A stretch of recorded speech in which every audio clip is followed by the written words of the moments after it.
Welcome to Roost Vans. This is our latest transit build. Now we started off this transit with a second row of seats to seat 5 people, and we built the van to eat and sleep 5 and by adding a kitchen cabinet with 400 amp hours of battery.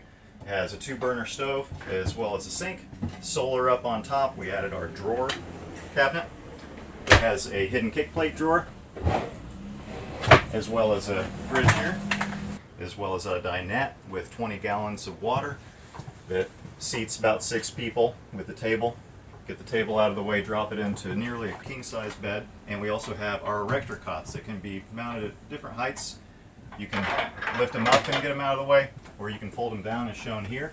And then it's just as simple as lifting it up, getting it into place. Now this erector cot's only for in-house custom installs, and we have our inline hot water shower heater as well.